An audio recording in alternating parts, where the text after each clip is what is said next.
Philippe Oigizer, Reuters. From the outside, Facebook's recent data leaking problems seem to result from the tension between their business, which relies on harvesting, keeping, analyzing, and selling advertisements based on user data, and their stated goal of growing meaningful communities. To this mindset, Facebook's privacy policies, for example, are a set of trade-offs between making money and providing a place where people are willing to share the sensitive personal information that has made Facebook the most powerful data owner on the internet. Provide too much access to advertisers or other companies and you violate user trust. Provide too little and the advertisements become less effective, making Facebook less competitive for ad dollars. In a conference call with reporters on Wednesday, I asked Zuckerberg directly, "Have you ever made a decision that benefited Facebook's business but hurt the community?" And his response, roughly, was that he didn't consider that set of trade-offs to be particularly difficult. The things that make our product challenging to manage and operate are not the trade-offs between people in the business. I think those are quite easy, Zuckerberg told me, because over the long term, the business will be better if you serve people. I think it would be nearsighted to focus on short-term revenue over what the value to people is, and I don't think we are that short-sighted. Zuckerberg has referenced his near-total control over the company because of an unusual stock arrangement, which he maintains insulates the company from Wall Street's short-term whims. So, what is hard, then? All of the hard decisions we have to make are trade-offs between people. One of the big differences between the type of product that we are building, which is why I refer to it as a community, is that different people who use Facebook have different interests. Zuckerberg said, "Some people want to share political speech that they think is valid and other people feel like it's hate speech. While that is undoubtedly a difficult trade-off among 2 billion users across thousands of cultures, it struck me as glib, to borrow a word, to write off the difficulties of building a business out of people's personal and professional relationships."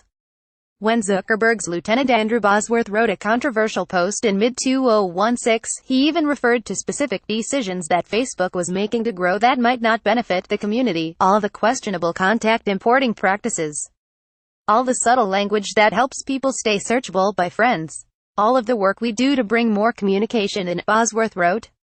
Zuckerberg has disavowed the memo, which argued that all these things were worth it because Facebook's mission was to connect people, despite the costs. But these were specific practices that helped grow the business, which the very existence of Bosworth's memo highlights were controversial. That Bosworth would write a memo on Facebook openly debating growth tactics is not a problem. Of course Facebook is debating these issues. They are a company. They want to grow and make money and dominate their competitors, who are, themselves, fierce and problematic.